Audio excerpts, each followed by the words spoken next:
This episode is brought to you by Escapes Unlimited. Remember when you were 8 years old, and every time you entered a classroom or a house you'd never been to before, or a doctor's office, you'd carefully plan your escape route in case of sudden assault by ninjas or a zombie apocalypse? When's the last time you did that? Probably a long time. Studies show that the busy distractions of adulthood leave most of us precariously exposed to faceless terrorists in Kevlar armor. Too few are ready in the event that every dog on the planet suddenly turned on humanity. While these events are perhaps unlikely, the chance of their occurrence is never quite zero. This leaves any ultimate provision for your family's well-being to grade schoolers. I don't know about you, but that seems irresponsible. Fortunately, there's Escapes Unlimited. They're the new innovative home defense startup founded by gifted children who hone their skills creating D&D dungeon maps. For a reasonable monthly premium, EU not only alerts you to potential threats you've yet to consider, in addition, every month they send you a catalog of home invader traps with easy installation instructions. And protection doesn't end at home. With every $200 purchase, you can choose from a menu of personal protection items from their clearance pages, like small crossbows that are concealed in your sleeves and spring-loaded shoes to bound away from danger. You'll never feel cozier than when you relax in a Snuggie from Escapes Unlimited. I'm just sitting here watching Friends reruns. No, I'm not. Thank you, Escapes Unlimited, and thank you for sponsoring the Rereading Wolf podcast.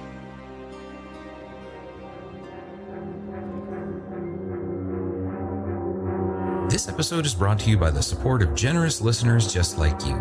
You can learn how to be one of them at patreon.com/rereadingwolf. And thank you, listener patrons, for supporting the Rereading Wolf podcast. Warning. The following discussion is deliberately riddled with spoilers and unhinged speculation on this 40-year-old book, Gene Wolfe's The Book of the New Sun. You can't read a Gene Wolfe story. You can only reread a Gene Wolfe story. Welcome to Rereading Wolf. We've read these books many times, and we assume you have too, or at least plan to.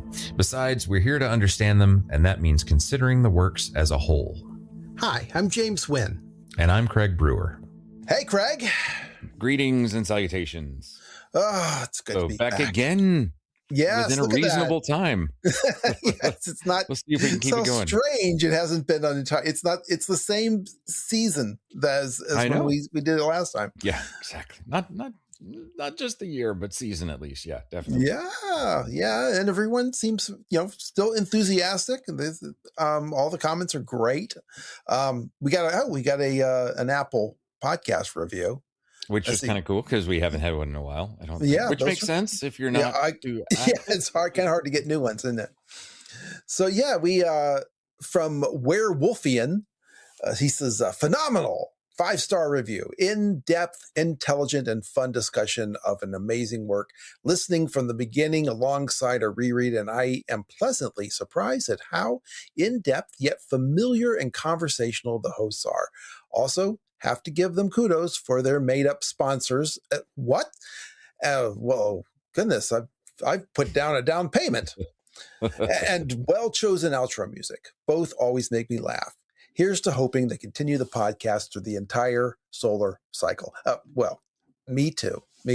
Yeah. So yeah. We're working on New Sun. Actually, we're working on Sword right now. If we can get through Sword, that's going to be priority number one. Yeah. The next chapter. So, okay, you want to take on some of these comments? Most of them seem to be in Reddit now. Yeah, absolutely. So, and thank you, by the way. chapter, Thank you. I didn't say thank you for the review. Thank you for the review. I appreciate it. Yeah, that was very nice, encouraging. So let's see.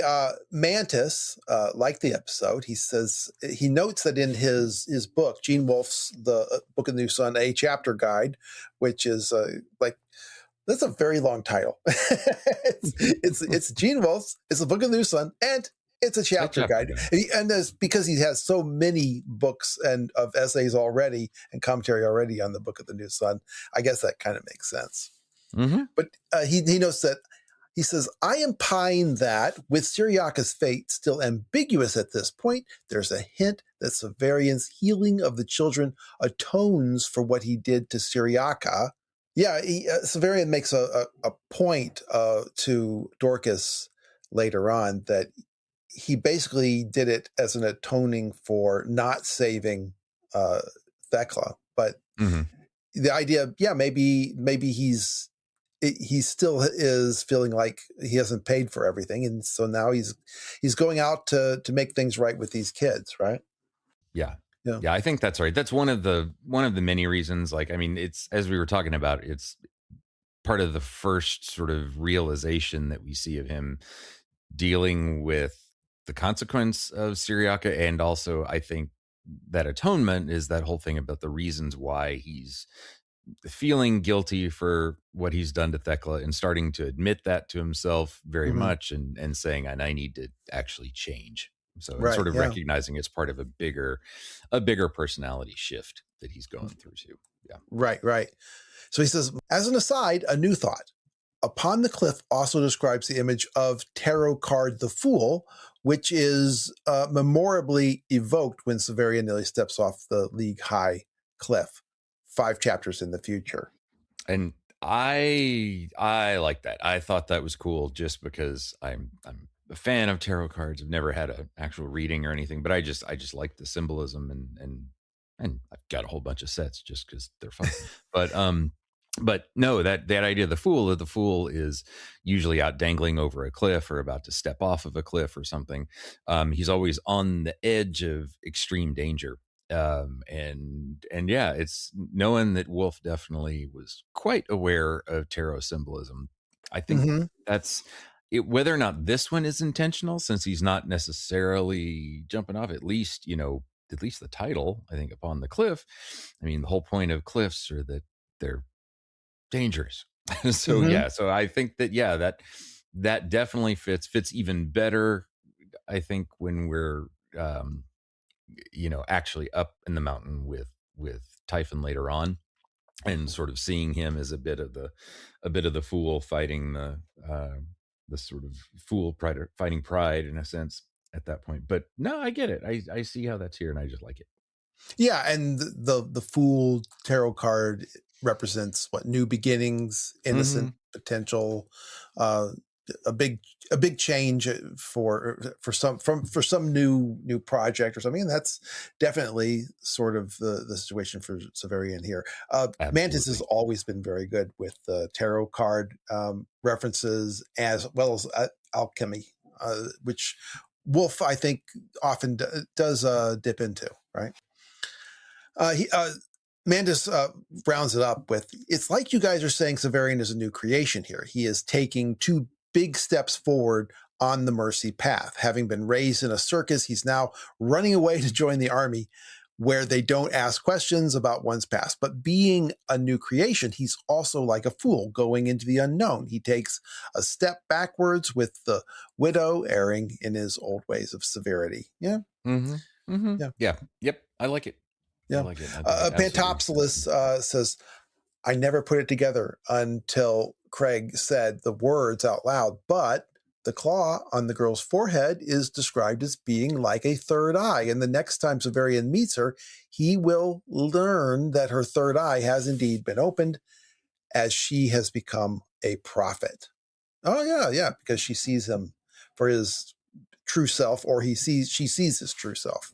Yeah. I like that he just sort of takes that full step there, that she's become a prophet of a sense, which I think the logic supports that. Whether or not, I don't know if that was intentional or not. Maybe it was, but absolutely the logic of sort of that, the girl's progress there. Yeah, it is that.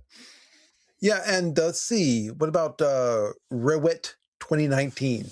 He suggests that Severian may be running for no reason, that he's not actually being chased. I'm not 100% sure that's true. I think that if he ever enters like a major city or something like that, the Archon will not hesitate to pick him up and get revenge. I think he did let him down, and he has to find someone to blame, because his major patron is going to be unhappy that there's no body there.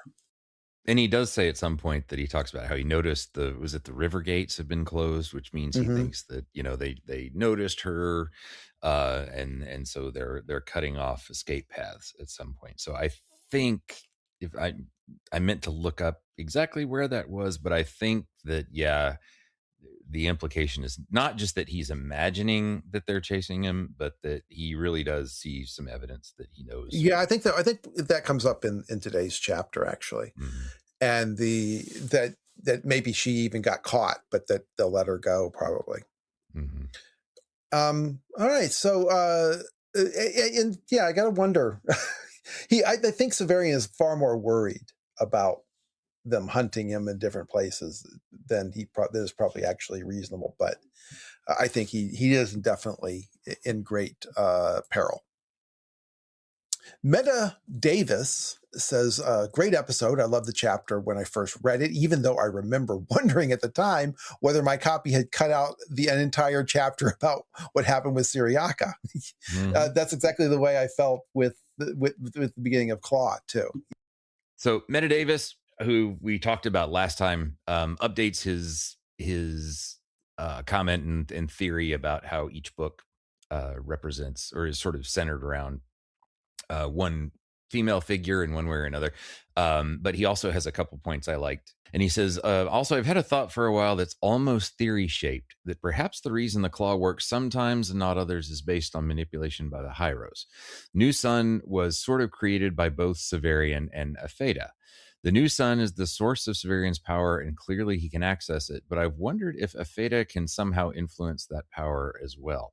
And so that idea that Apheda herself is one of the ones in charge of things is something that I don't think I've heard before, because usually when people talk about the Hyros being in charge, it's Zadkiel who they think of, or doing something. But I mean, and we haven't gone into the innards of Earth really at all, but Apheda is a weird character because it's hard for me in that book to know what her role really is, whether she is a big player, a minor player, because Zadkiel is obviously a huge, important figure who's more evolved than the rest of them.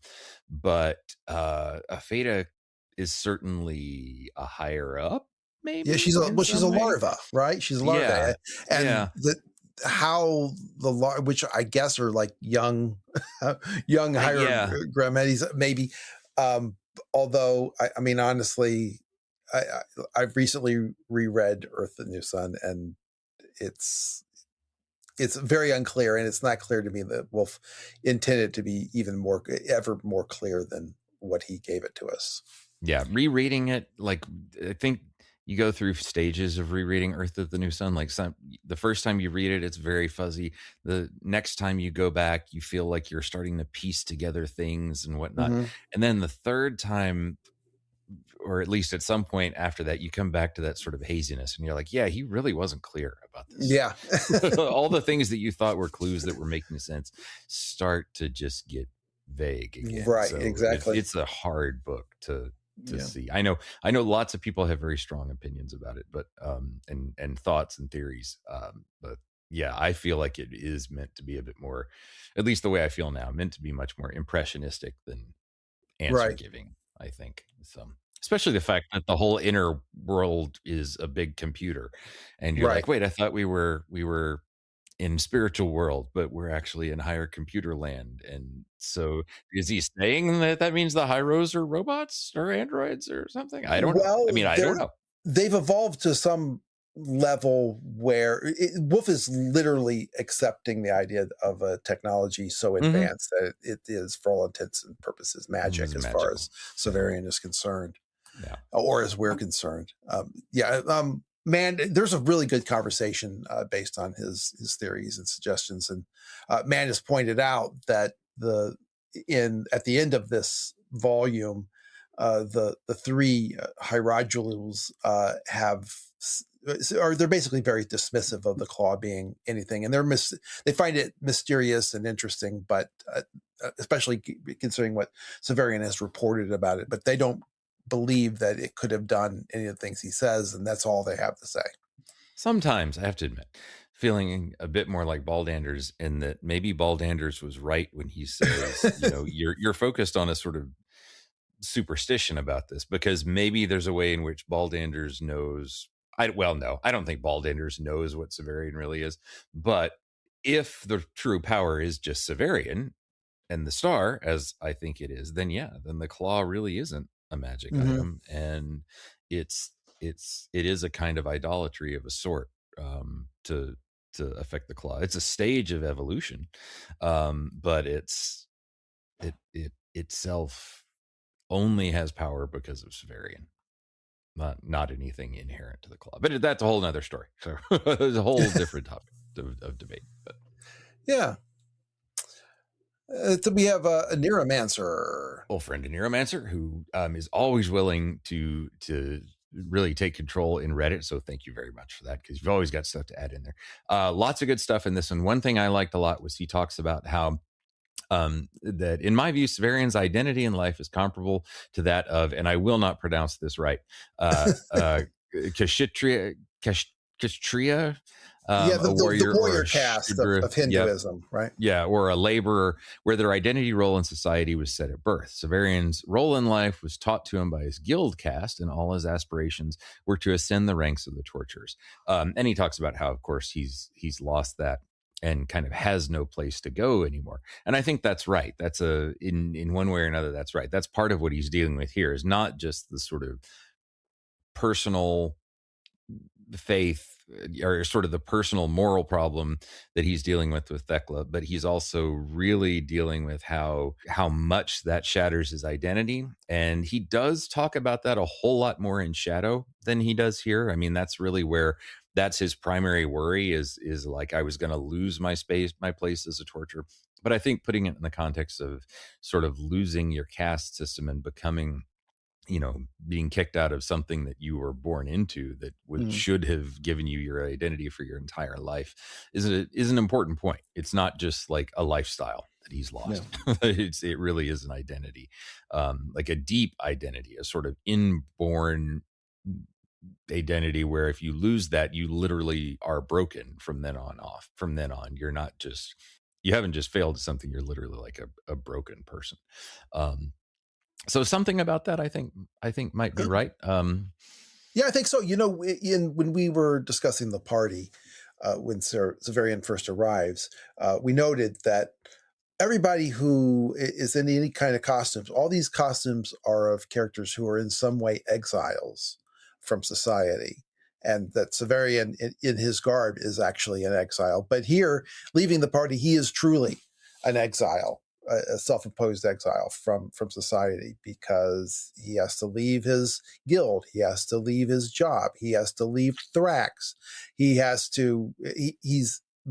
on the run. A lot of the people that you were talking about were people who had to go into the mountains and abandon society, and here that's exactly what Severian is doing. He's going to leave Thrax and go into the mountains as an exile.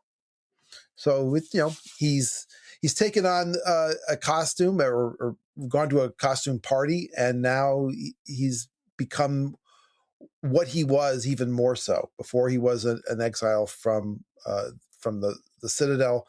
Now he's an exile from society altogether.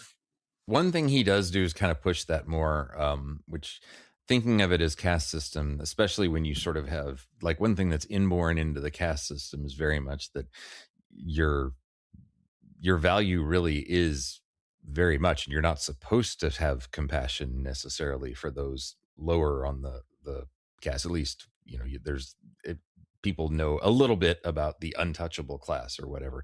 But a Neuromancer says this that I like. He says, though his situation is dire, and knowing his actions place him on Odysseus's most wanted list, Severian remembers that there are people with conditions much worse than his. The flaw of compassion, that empathy for the suffering of others, which makes Severian unable to continue as a torturer, lays hold of him here. Severian at last returns to the cliffside jacal where he first met the two sickly kids. And now he can actually, heal her. So I think the implication there is that in a sense, having compassion for others is an even bigger step here, not just partly because of the sort of different class system, but also because your role as a torturer was not to have compassion. So he's just kind of emphasizing all the other changes and sort of reminding us how much this chapter shows, again, a change. to what he's been. Yeah. How dire it should feel for him to be undergoing all this stuff. So yeah. Oh, hey, you want to poke around in some of our old email from the mailbag? Absolutely, which is still there, by the way. It's still Yeah. going. If you ever want to email. We got one from Jake S. I can derive his last name, but I won't think I will. He said, I want to thank James and Craig. I want to thank you for this podcast and let you know how much it's meant to me and helped me. In all honesty, it brought back a love for literature I thought I'd lost. I got my bachelor's degree in English nearly 15 years ago. Since then, life has happened in far more ways than I need to detail. But the biggest in terms of literature was multiple concussions. Ouch. My last was maybe 5 years ago, and I couldn't read more than a page at a time for over a year. And since then, I've been trying to recapture that analytical literary part of my mind. I read Book of the New Sun twice on my own and definitely enjoyed it. But your discussion of this book and the obvious joy it brings you has helped me reconnect to the part of myself in a way that I thought was lost after my head injuries. So thanks again.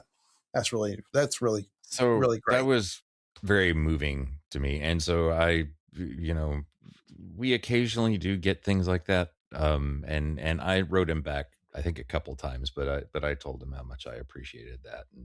And yeah, I've said it before, but it's a good reason. Like one reason why it's so important to me to continue this. And I've told you this before, James, but I mean, I got into academics because I wanted to keep talking about books and have my career be literature adjacent in some way or another, and just to keep talking about it all the time. And part of the thing I always regretted is how when you get into that profession, it's over professionalized. And I knew a lot of people in grad school who just didn't read for fun anymore. And that always made me kind of sad.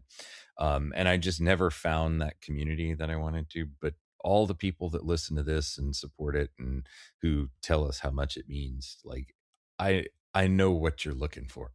And so that's why it's important to me to try to finish this up and keep doing it as long as we possibly can. Cause I feel I know I quit everything if I could and just do this. It was, y'all are a lot more fun than anything else I'm doing for real money. So thank you. And that it means a lot. But I'm just happy for you. I'm just glad you've got some ways to find that joy again. So, yeah, absolutely.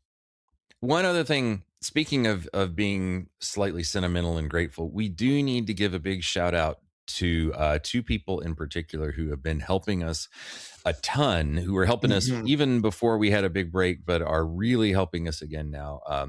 We haven't asked if they want us to use their whole names, but Ryan and Adam are two people who volunteered to do a lot of actual sound editing for us and to help us edit just the sort of raw audio, because we talk a lot and we don't include everything that we say, and going through all that again each time is part of the labor that keeps us from putting stuff out too much, is sort of cutting it down. Even when we do have 3-hour episodes, believe it or not, there's more. But it's not all about Wolf. So I just wanted to give a big thank you to Ryan and Adam. Very much so. We're going to give them something at some point, but just for the time and the energy and the effort, because you guys have lives too. And the fact that we can depend on y'all to do a lot of that work for us is a massive integral part of what helps us keep going right now. So just wanted to make sure that we put that out there again, even though I think we mentioned them briefly once or twice before, but I don't think we emphasize how important their help has been. Yeah, so. I don't think we can properly express how much it means, because it's not, as we know, it's not a small amount of work, and it allows us to basically concentrate on talking and looking into these books and looking into other side books and literature and resources to be able to actually do the podcast instead of all of the mechanics that are involved in it. Thank you guys so much, and everybody else should give a thank you to these two people who you only know by Ryan and Adam, but they're helping us all get back to you. So just wanted to get that out. Yeah. Thanks, gentlemen. Yeah. All right. Well, things are going to get exciting for Severian today. This is we finally get an action scene. Yeah, I'm trying to think of a little seduction scene, but we finally get a critter. Right. I don't think, is there another chapter that's this much pure action?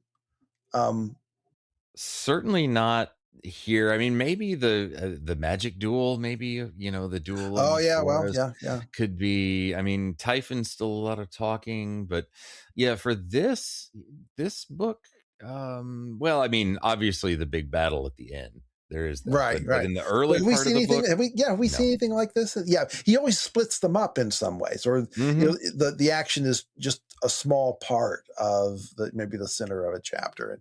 And here, that's what it's all about. So, yeah. All right. Time for the Stranger Things cameo.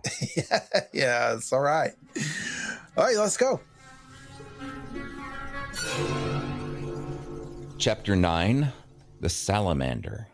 Aha, okay. Really short chapter here.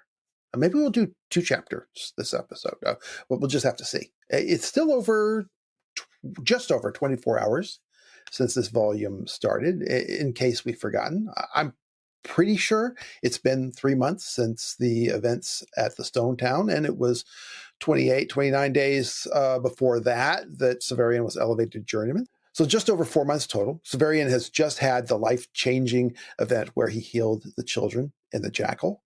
And now he steps back outside the jacal. And Severian says that outside the stars seem brighter. And although he's never mentioned it before, for many weeks around the time he took this job as Lictor of Thrax, the claw has been driving itself against his chest. And maybe that's why he's been such a jerk to Dorcas. Yeah, and he says this is the first time that it had ceased to drive. So it's the whole first line here.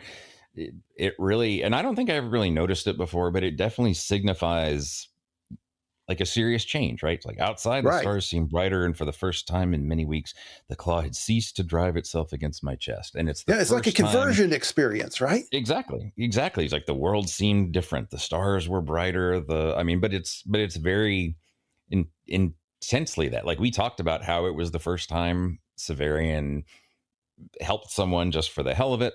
Mm-hmm. And he knows here, and maybe it is true too, that one way to read that is just, well, he knows he's, going to have to escape the city. And that's what he talks about here in just a second. But that's that's a rough thing. He's like, I'm going to have to go on the lam again. But here he's, it's like the world was lighter. Everything was a little easier now. And so it's kind of a cool moment to say that, he's not really just on the run, which is what so much of the last chapter almost had this tone, a little bit of being a bit lost and kind of not knowing what to do now. Like, I know I'm going to have to flee because I did this thing that I'm not really sure exactly why, even though I know it was right and it was somehow tied to Thecla. But here at this part, beginning of this chapter is like, no, I'm out. This is good. Yeah. Life's better. And he's putting his life in danger by going and making this little dog-leg trip, right? Yeah. So this is a shift. This is another chapter that is a shift in tone. And I think there's some other stuff that happens in here that, even though this seems like a good little adventure interlude, there's a lot of other little things that go on here that I like, that are just sort of the way that it creates this mood and this atmosphere of Severian kind of being in a better place. Yeah, of hope. Yeah, definitely. So as he walks down the narrow path away from the little hut, he can see the city spread before him. Quote, in 10,000 twinkling lights from the watchfires of the AC's castle, which is the furthest upstream in the canyon valley, to, quote, the reflection of the guard room windows in the waters that rush through the Capulus. Remember, the Capulus is the wall that borders the southern wall where the AC's rivers flows into the rapids. Yeah. And even that description too is this kind of As he said, it's not like he had to keep turning around and look because he was kind of lost before, even though he still talks about he's going to get lost again here. But, he was just kind of wandering before, kind of knew where he was going and would have to like turn around to get his bearings. But here the description is like, no, the city laid itself out before me and I could see all of this stuff and I could identify things. And it's like, yeah, not necessarily that his path was clear, but just the world seemed a little clearer to him. Yeah, and I should say, from a cosmological interpretation, as I do so often, this just strikes me as, the Milky Way galaxy with a river flowing with twinkling lights all around it of the stars.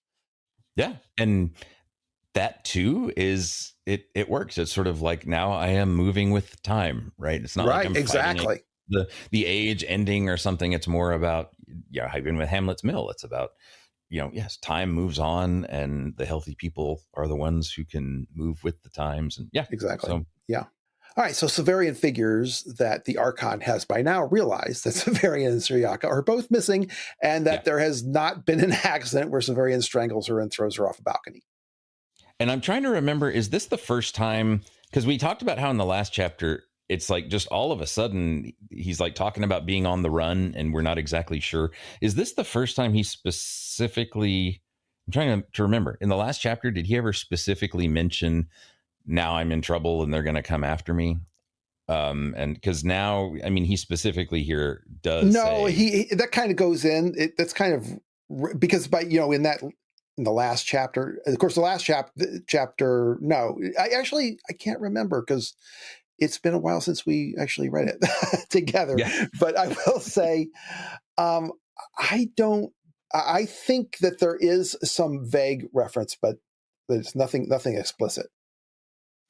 I think this is where it becomes clear that Severian, because we haven't even had the conversation yet with Severian saying how he let Syriaca go. So we know he's presenting that he is on the run, but the details of why he's on the run are not specified. So just to let you know, just to remember, gotcha, yeah. So we've talked about how he let Syriaca go, but those details are actually chapters ahead. Yeah. Yeah. So here that note about, the DeMarchi were going to be set off to come after me. So he's not just talking about having to leave the city now. Now he's admitting that, they're going to be after me too, that I've done something bad. So. Right, exactly. Yeah, he says, if the DeMarchi had not already ridden forth, they would do so before I reached the level land beside the river. So he figures they're going to be looking for him by the time he gets to the river. Remember that we know from Agilus's execution that the DeMarchi carry blue electric beam lances and their captain carries an automatic energy pistol. Anyway, Severian doesn't care. He intends to see Dorcas one last time before he leaves Thrax. And remember, he's convinced that it's over between them anyway, because she's disgusted by his trade. And now he's, quit his job, or it's quit him. Anyway, it's a mutual parting, let's say. And he can't take her with him where he's going. It doesn't matter because Dorcas has her own drama going on, and she's not going to even ask to go with him.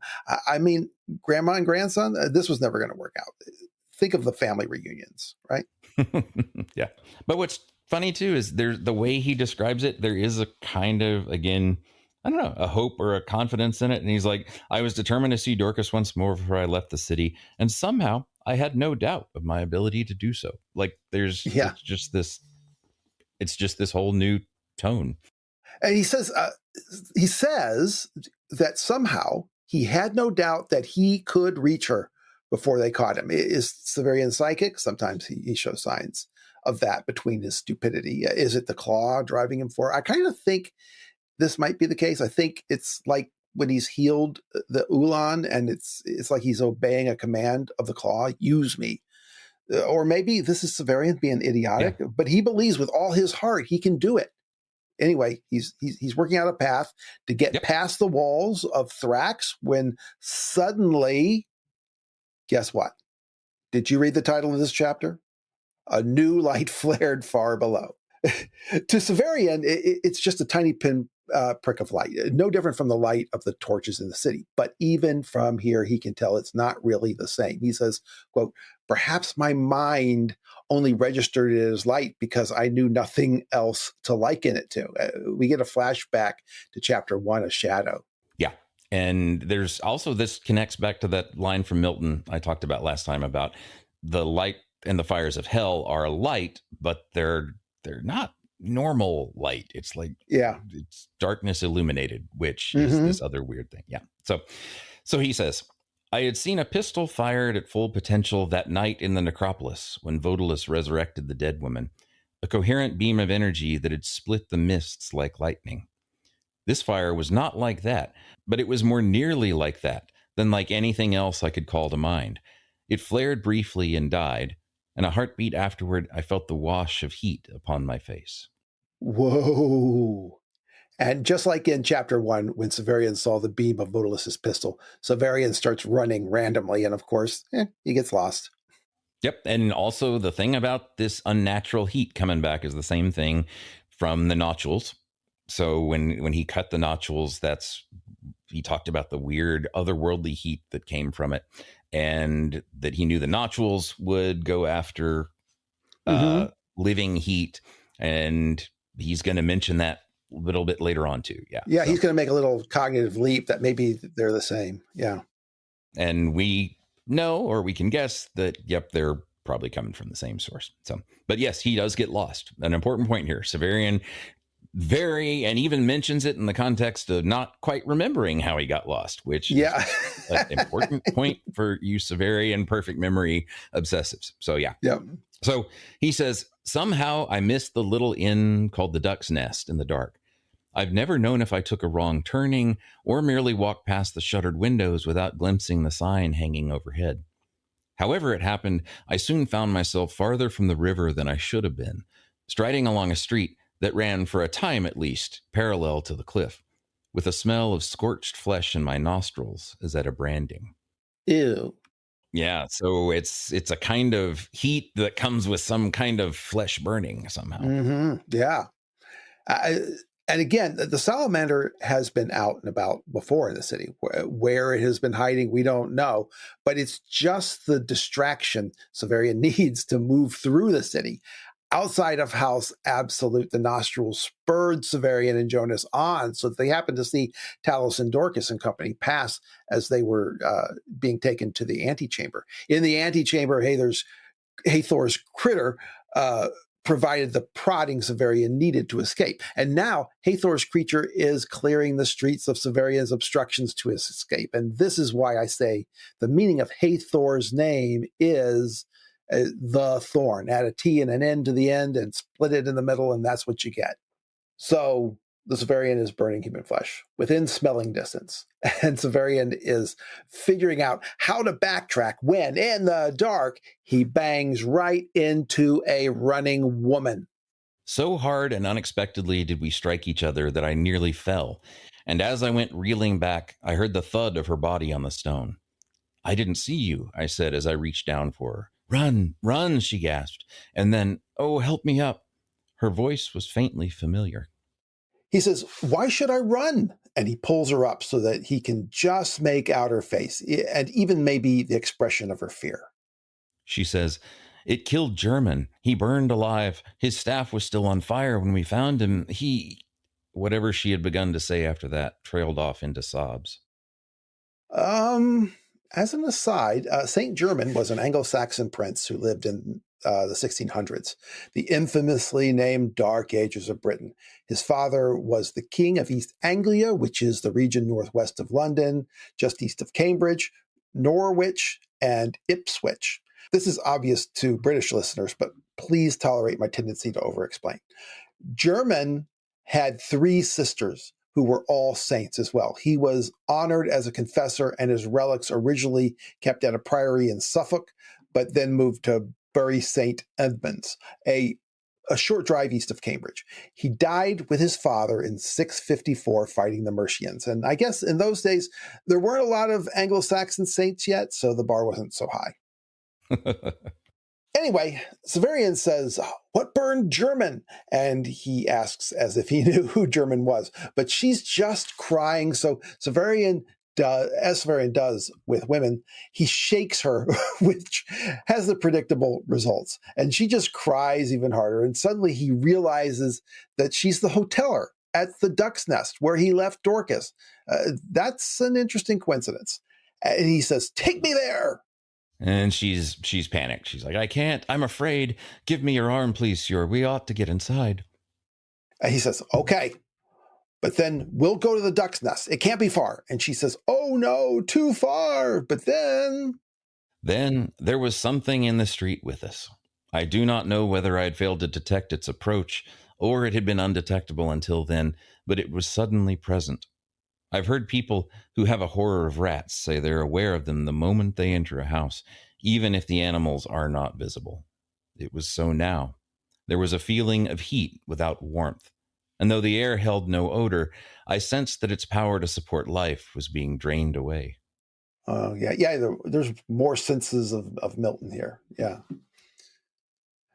So the salamander is drawing the energy it uses to fuel its heat beam from, I think, every living thing around it. And maybe it's not found in the daytime because it's so completely camouflaged, which that makes perfect sense. But the woman can't sense it. So she's still talking. "It burned 3 last night near the Harana, and 1 tonight. They said close by the Vincula." Remember, our Harana is like a sports arena, and the Vincula is Severian's office. And she says, "And now, German, it's looking for somebody. That's what they say." And they say, indeed. Now, Severian thinks of the notchules and the critter, quote, that snuffled along the walls of the antechamber of the House Absolute. And he says, "I think it has found him." he realizes he's being hunted.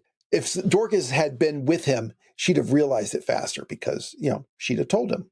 So Severian knows it's after him, and he knows it's here.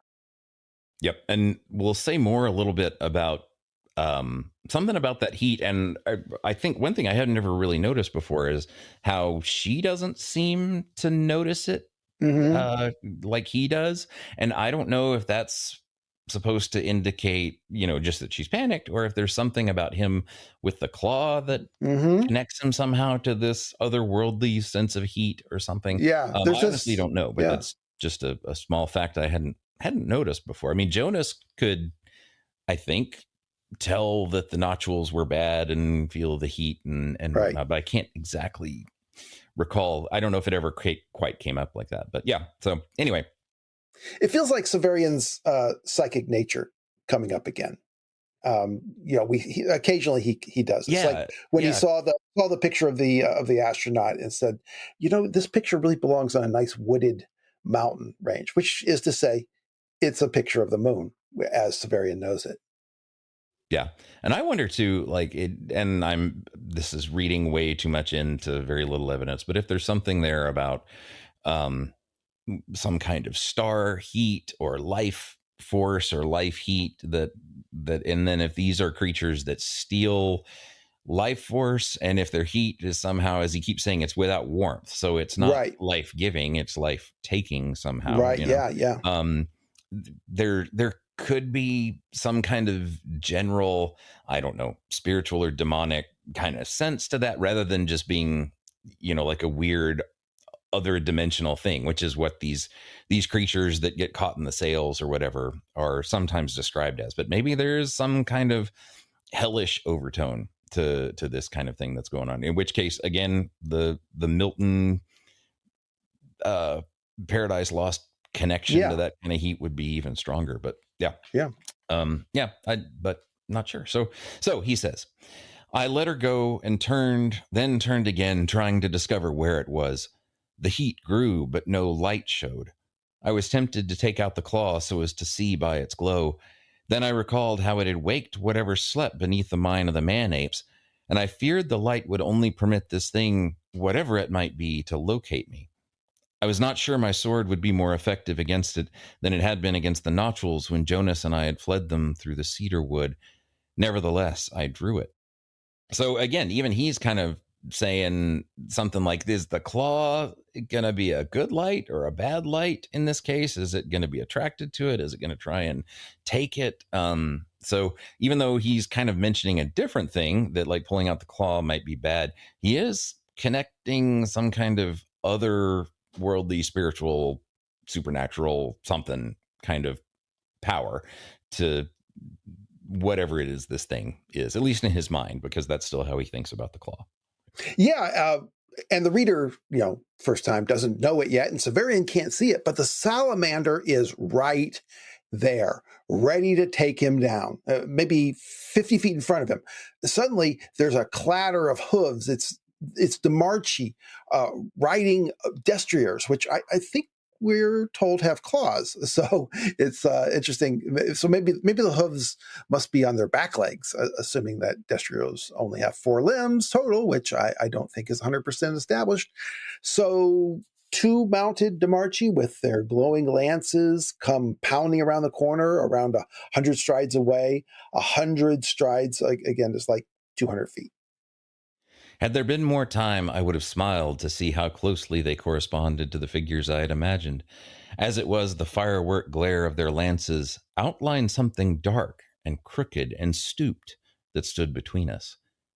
It turned toward the light, whatever it was, and seemed to open as a flower might, growing tall more swiftly, almost, than the eye could follow it, thinning until it had become a creature of glowing gauze, hot, yet somehow reptilian, as those many-colored serpents we see brought from the jungles of the north are reptilian still, though they seem works of colored enamel. The mounts of the soldiers reared and screamed, but one of the men, with more presence of mind than I would have shown, fired his lance into the heart of the thing that faced him. There was a flare of light. We're not told what happened to the Demarchi, but I think the salamander burned them. So the Duck's Nest hoteler collapses towards Severian. He holds her up with the arm, not holding his sword. And since I think we've established that Severian is left-handed, like Wolfe, this is with his right arm. Severian figures the salamander is seeking living heat, like the nodules, as you said. And he says, it should go for the destriers, and then we'll get away. And literally, Severian is making predictions about a single alien creature, about a totally different alien creature. So this is what you call recency bias and confirmation bias. But Severian has a surprise coming. Yeah, he says, just as I spoke, it turned towards us. I have already said that from behind, when it opened itself toward the Demarchi, it seemed a reptilian flower. And this is also, we should say, the reason why when Stranger Things came out, everybody who knew Wolfe kind of called that monster in the first season the Salamander. Right. Yeah.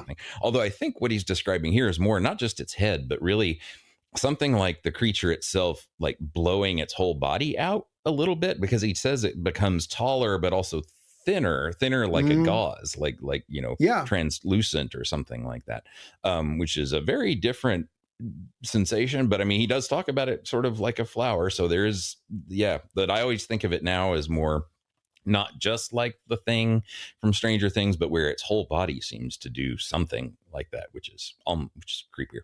So, So he says that impression persisted now when we saw it in its full terror and glory, but it was joined by two other impressions. The first was the sensation of intense and otherworldly heat.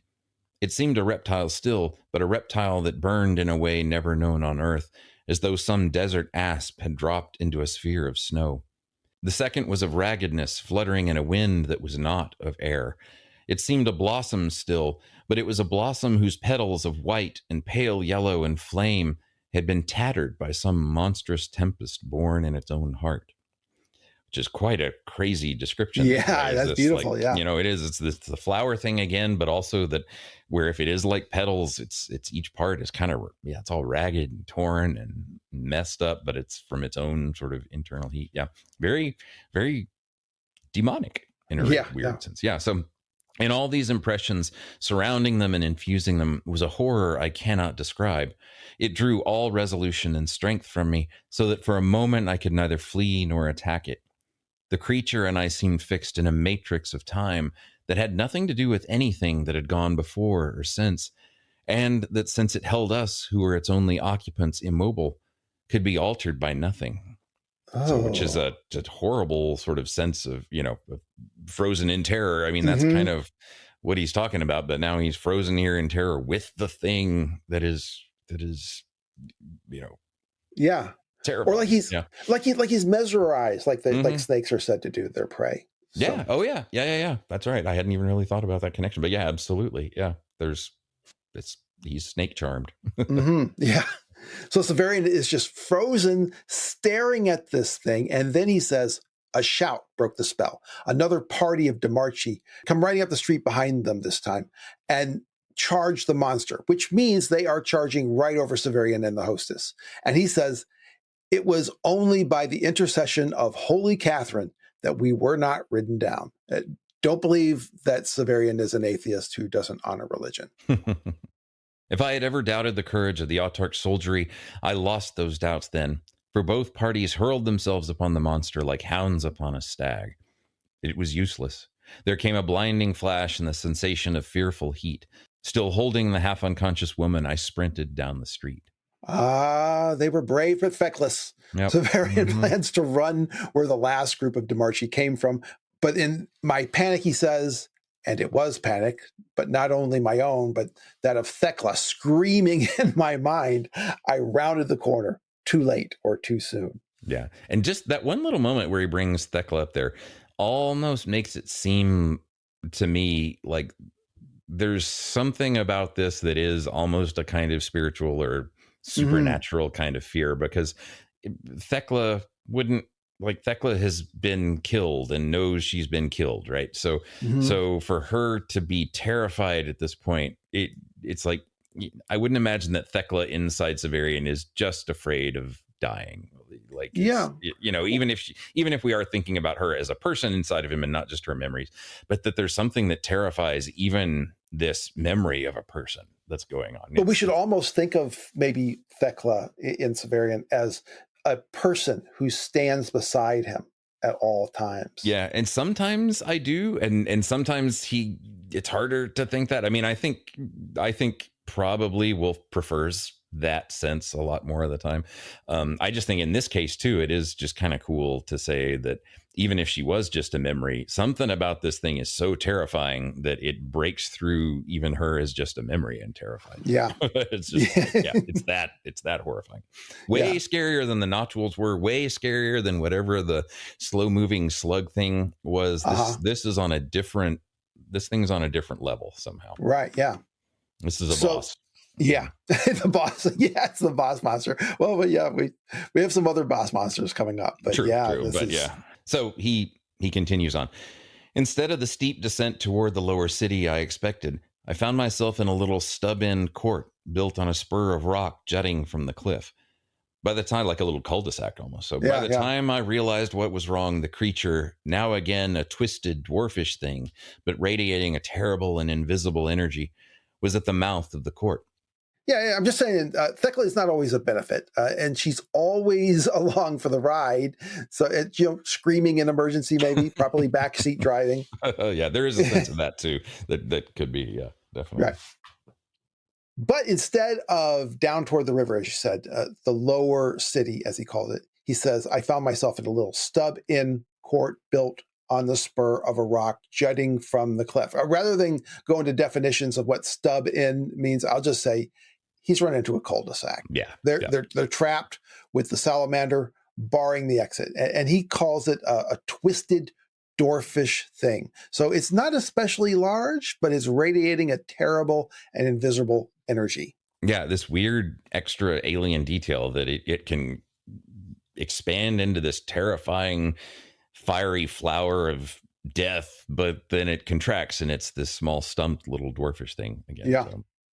So he says, in the starlight, it might have been only an old hunched man in a black coat, but I've never felt more terror than I did at the sight of it. There was a jacal at the back of the court, a larger structure than the hovel in which the sick girl and her brother had suffered, but built of sticks and mud in the same fashion. I kicked its door in and ran into a little warren of odious rooms, bolting through the first and into another, through that into a third, where a half-dozen men and women lay sleeping, through that into a fourth. only to see a window that looked out over the city much as my own embrasure in the vincula did. It was the end, the farthest room of the house, hanging like a swallow's nest over a drop that seemed at that moment to go down forever.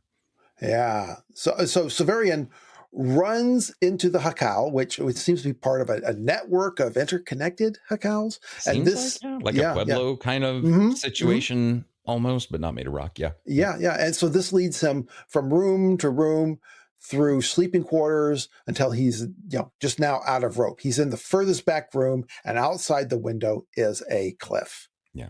And the next part is like, it's very sad because he's kind of run through all these people's houses and the thing's going to follow him through there. But, sometimes you just got to, I guess. Do what you do. So, he's hearing the angry voices of the people that Severian woke up. And they know he's not supposed to be there. And the door to Severian's room flies open and he can see the person. He doesn't come in. He turns away. And Severian figures that maybe he saw the light glinting on Terminus S, but I think that what comes next was the cause. In a few seconds, he hears a scream and he knows the salamander is in the jacal. He tries to lift the woman, but she just collapses on the ground. And Severian has nothing else that he can do. He crawls out the window. He can't crawl down out of the jacal, so he figures, well, maybe he can crawl up. Nope. And this is one of the parts next where I said, there's a tone about this chapter where Severian has turned a corner somehow. And so far, most of the action is right. He's just saying, I've never been more scared in my life. And he's running away and he's, run away, putting other people in danger. But the way he decides to react here is kind of a different, there's a certain kind of resignation to it that is a little more mature. So he says, still trying to look if he can run. Above, an overhanging roof of rotten thatch offered no more purchase to my hand than gossamer. Again, just spider webs or whatever. Spider webs, but also just kind of this thing he talked about how insubstantial the gauze was. There's a lot of stuff in this chapter, just sort of like things that you can't quite see or that are insubstantial or can't quite get your handle on. And all the things about the bad stuff are more like that as opposed to solid. But anyway, as I struggled to grasp it, there came a flood of light that destroyed all color and cast shadows as dark as Fulgen itself, shadows like fissures in the cosmos, which it may literally be instead of just a simile there. So he says, I knew then that I must fight and die as the DeMarchi had, or jump.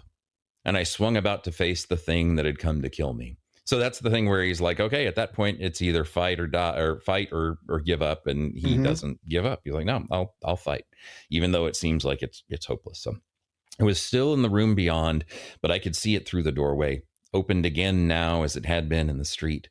The half-consumed corpse of some wretched crone lay before it on the stone floor. And while I watched, it seemed to bend over her in what was, I would almost swear, an attitude of inquiry. Her flesh blistered and cracked like the fat of a roast, then fell away. In a moment, even her bones were no more than pale ashes. The creature scattered as it advanced. Yeah, essentially, I think, Craig, it seems to feed on the combustion, the fast-burning decay of matter. And so Severian believes that Terminus S was the best blade ever formed, but Severian does not assume it's going to be useful against this creature. So he just throws his sword aside. He hopes it'll be found and maybe returned to Master Palamon. And I think, too, that word he uses to describe it, that the woman was half consumed. And it's one thing to say that, it's common to say someone was consumed by fire or something was consumed by fire, which may be one meaning there. But also he talks about how it absorbs or it eats life heat, right? Like, so it's literally sort of not eating the body, but it's eating the life, the soul. Right. Yeah. Like that, so instead of his sword, Severian takes the claw out of its bag.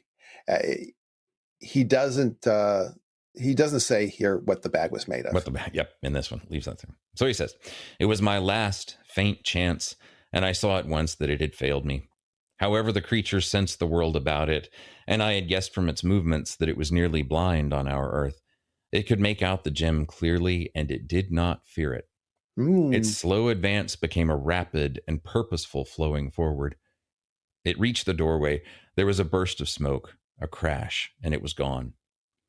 Light from below flashed through the hole that had burned in the flimsy floor that began where the stone of the outcrop ended. At first, it was the colorless light of the creature, then a rapid alternation of chatoyant pastels, peacock blue, lilac, and rose, then only the faint reddish light of leaping flames.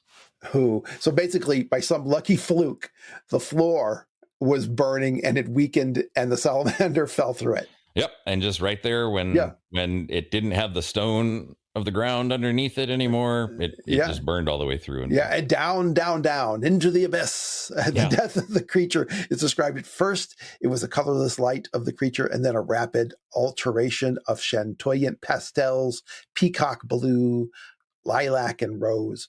Then only the faint reddish light of leaping flames. A chatoyant, it means to have a changeable luster or color with an undulating narrow band of white light.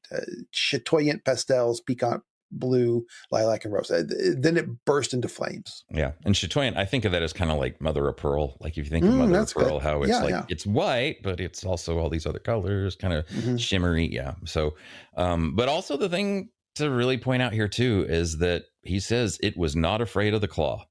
No. Power, and it came straight at it. So this is something that would not be turned off by the claw, but would want to consume that kind of thing. So that's maybe. In the end, it feels to me like it is the salamander is the closest thing to a demon that we might see. Like if the Hierogrammat or Zadkiel is what we're going to kind of see as a version of an angel. This thing is the closest we're going to see to a demon, I think. I mean, this is, even though I think it's often, at least in my memory, it's more like a monster. The more I read this now and sort of all the overtones to it, I think of this thing as more like the Balrog. Like this thing is the sort of that nature. Yeah. Like it saw the claw and it was like, I'm going to eat that. And it went down like the Balrog too. Yeah, that's interesting. I hadn't even really put that together. But but it does seem like, I think in the past I always thought of the salamander really is just yet another one of Hether's monsters. But the more I read it this time, the more Severian really does stress how afraid he was, how otherworldly it was. This point here about it seeing the claw, and that failed him. Like this is it actually draws the thing towards him. That's some powerful thing, whatever that is. That means that Hether doesn't just have access to, a couple weird little monsters, but he's got access to some really bad dudes. Yeah, he's got some boss. Like you said, he's got some boss bugs here. So and it was just chance that seems to get him. And now we could talk about chance and predestination and all that kind of stuff. But in this case, it seems to me that Severian makes it very clear that, he was pretty much dead. And he had lost everything. He did the last thing he could think of, and that failed too. And so here it was in some ways just dumb luck that got him out of it. So, but again, that dumb luck it comes right after he's made this first choice, right? He's able to escape this horrible, biggest evil demon monster right after he has, for the first time, kind of done something truly selfless in the last chapter. And I think that's an important connection. Like, I think that's he doesn't really call attention to it in the actual prose as it being that way. But from the way the first sentence of the chapter is written to sort of what happened last time and how different Severian feels, I really kind of feel like this time I want to stress that, the reason he was able to get out of this situation, even if it was through no ability on his own part, it could be luck, but it's also maybe there is some kind of bigger picture thing there, that this is a kind of, this is that sort of less causal, less straightforward way that you can, say that you'll be rewarded for good deeds in some way. But there's something to that, I feel like, in the way this is put together, that he doesn't defeat this monster. He just is able through fortune to get away. Maybe there is some power of the claw here, right? Maybe, I don't know. Yeah. That's working in a very different way, not like a magic item really at all, but in much more subtle ways. So, I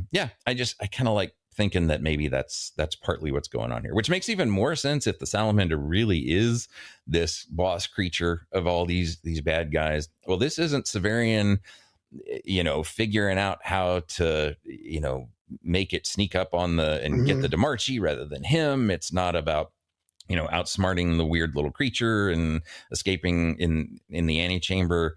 This is where he was done. He was pretty much done, and something else happens to get him out of it. Yeah, so it's actually there's another level of stuff going on here, even though I think in the past I've always thought of it as you have the really moving chapter earlier of him and a little kid. Now we got an action chapter. Yeah, it's that too, but there's another level to it too. Okay, well, Craig, that was such a great chapter. Fast moving. Yeah.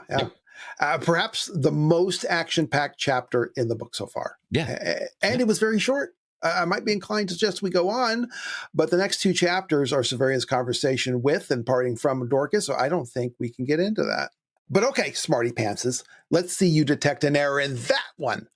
Bring us your comments, your corrections, your complaints, and your compliments, and bring them to us on Facebook, X, Blue Sky, Instagram. No, we're not on Threads or TikTok. Bring it up to Patreon. Please leave a review at your favorite social media location. It doesn't have to be favorable. Most usefully, tell your Wolfe reading friends, assuming you have friends and that they read Wolfe. And until you see us out and about, cowering in a heap at the end of a dead-end street, may the Moira favor you. And stay away from weird heat that's not warm. Well, that goes without saying.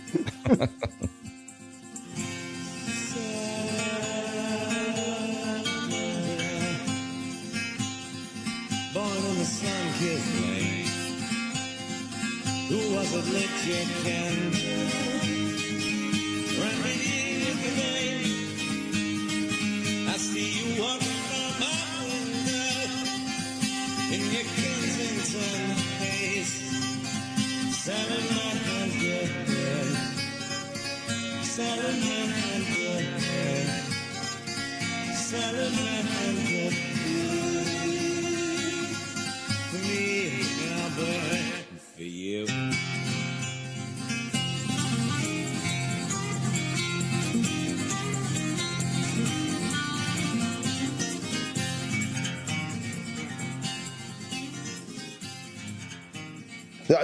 This is something else I had meant to say at the top of the other one. I didn't realize because I've screwed this up. We can edit. We can. Oh, okay. Well, I'm just going to say this. You can put it where it. Okay. So where the DeMarchi had entered it, but I try again. The last group of DeMarchi came from. He says where the DeMarchi. Try again. I'm going to try one more time because it looks like I screwed this up. No, I was. I was okay, looking at the book instead of your thing. Yeah, we're all good. That's okay. That's okay. You're allowed to review the text. I've been known to screw up on that. So you've just ended what you just your quote, and so I'm doing this as a test to see how much our lag is, and this is how much I'm talking and how many seconds it takes before you. Okay, is there a lag? Looks like. Yep, it's about a little over a second. But. Do you? Okay, that's probably acceptable for right now, right? Yeah, I think we're good. Yeah. Okay, we don't have to restart. All right, I'll just be sure and pause a little bit to make sure you have a chance to respond. Okay, so here I go. That's good. Yeah. I mean, it's you think back on nostalgia is a weird thing. You grow up. I grew up in a very small industrial town in Ohio, and I was talking to my brother about the fact, you see the if you ever saw the what is that series with James H. Macy with the family that's living outside of Chicago, and they're all kind of shifty and scammers. Shameless. Yeah. That. And you think, oh, that's very dramatic and all. And then you go back to your old town, to town that's like that. And you say, oh, this is actually very realistic. So, oh, that's hard. Amber had binged that show, and it got hard for me to watch after a while. I was like, it's just, it's too much. It's too much awfulness happening to people all the time. So, but did have great stuff. We've actually gone we went to the Shameless House. Like, you can go now to the Shameless House in Chicago and wow, you can take the Shameless tour. I had no idea. Kind of, yeah. But we've gone, and there's the people who own it now just have a little sign like, please leave $5 if you're going to take a picture or something like that. So, because it really is kind of it's not a rough part of Chicago, but it's definitely not at all a wealthy part of Chicago.